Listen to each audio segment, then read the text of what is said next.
starts now. And the sad thing about it is what you put this young lady through, in that you have brought your own two sons into this.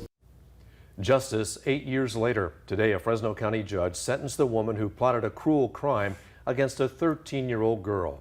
And thanks for joining us tonight for Action News. Good evening, I'm Warren Armstrong. And I'm Margot Kim. A jury convicted Sandra Garcia last fall for the kidnapping and sexual assault of the Fresno County teen back in 2016. Today, the victim addressed the court. Action News reporter Gabe Ferris was in the courtroom as the now young woman recounted the terrifying incident. At the age of 13, I was kidnapped, tortured, beaten, and sexually assaulted by people I thought I could trust. The Fresno County woman who was kidnapped as a young girl more than 8 years ago got the last word in court on Monday. Recounting the crime, she addressed Sandra Garcia, the mastermind of the plot. As the saying goes, if you can't do the time, don't do the crime. Thank you. That crime happened back in February of 2016 when the girl was just 13. Action News is not showing her face or naming the victim because she was a minor. As she walked home from school, the girl testified that men wearing all black approached her. They shoved her in a trunk and drove her to a remote part of Fresno County, where prosecutors say the men assaulted her and left her tied to a tree.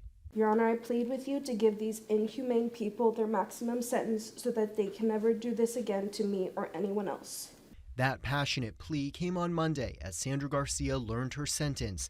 Last fall, a jury convicted Garcia of all the charges against her, including kidnapping, torture, and sexual assault. Prosecutors say Garcia was upset after her then-boyfriend evicted her from his home.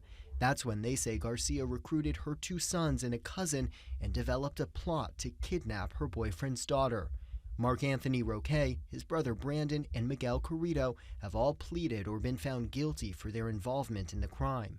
Mark Anthony and Carrito are still waiting for a judge to sentence them, but on Monday, Garcia learned hers, life without the possibility of parole. And this act has to have been one of the most desperate, diabolical, sadistic, evil, and repugnant acts I've ever seen. The judge ended today's sentencing with 2 words for Sandra Garcia: goodbye, ma'am. The 48-year-old Garcia will soon go to Valley State Prison in Chowchilla, where she will spend the rest of her life. Gabe Ferris, ABC 30, Action News.